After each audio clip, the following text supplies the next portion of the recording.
Hola curiosos, bienvenidos a un nuevo video. Imagínate tener 20 años y heredar un reino, pero no cualquier reino, sino uno lleno de enemigos, conspiraciones y con una mamá que te dice que eres descendiente de los dioses. Bueno, eso le pasó a Alejandro Magno, el tipo que decidió que su casa, Macedonia, le quedaba pequeña y salió a conquistar el mundo. Spoiler, lo logró. Pero no sin dejar un rastro de batallas épicas, ciudades con su nombre y un imperio que, después de su muerte, se fue al garete.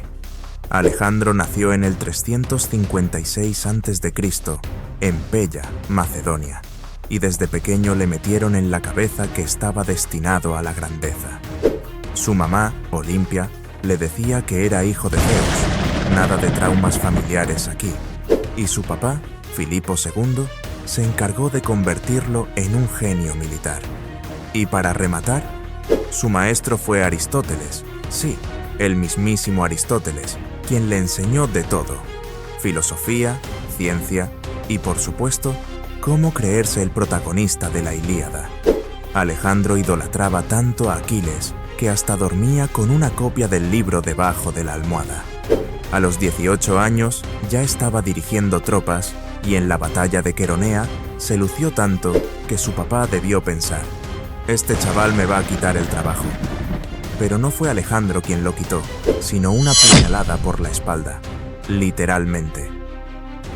Filipo II fue asesinado en una boda, mala manera de terminar una fiesta, y Alejandro, con solo 20 años, tomó el trono.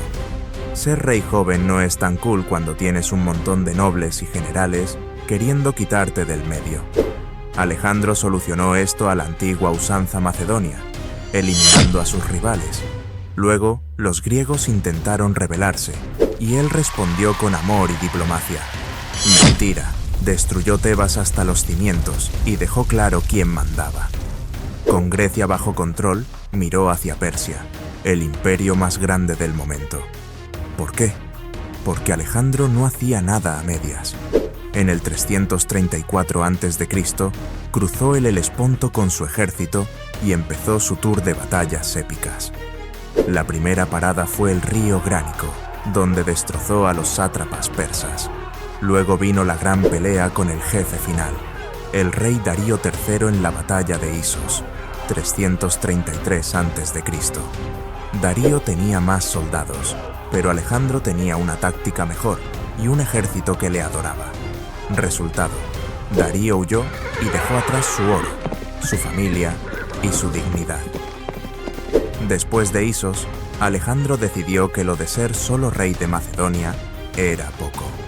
Fue conquistando ciudades fenicias, pero la que más se le resistió fue Tiro, un puerto que pensó que estar en una isla lo haría invencible. Error. Alejandro construyó un puente gigante, porque rendirse no era opción, y tras 7 meses de asedio, arrasó la ciudad.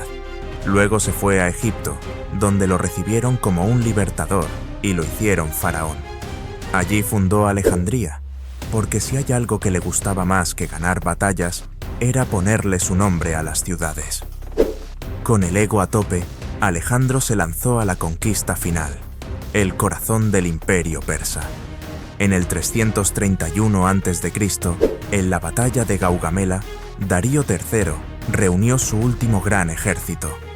Alejandro, con su infalible táctica sorpresa, volvió a destrozar a los persas.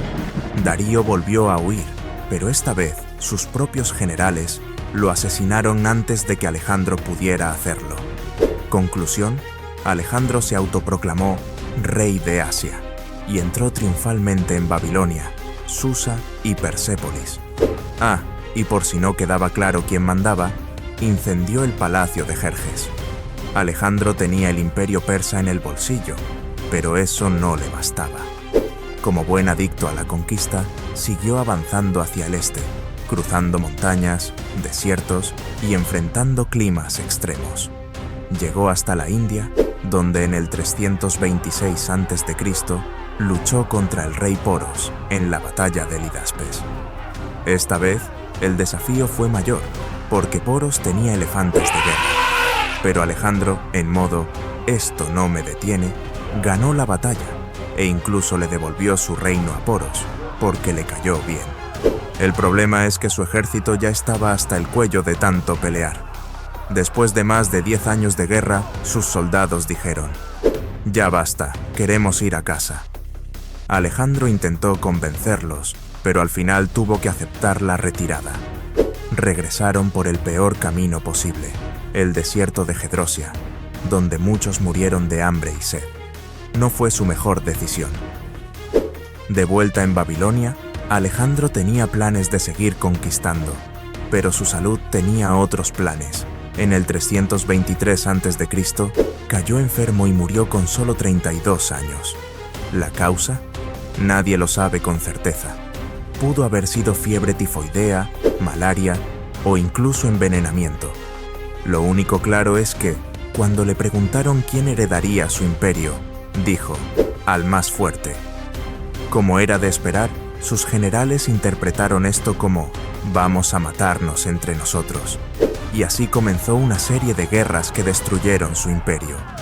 Alejandro no solo dejó un imperio que se desmoronó, sino que cambió la historia. Fundó más de 20 ciudades llamadas Alejandría, expandió la cultura griega por todo Oriente y marcó el inicio de la era helenística, donde Occidente y Oriente se fusionaron en un nuevo mundo.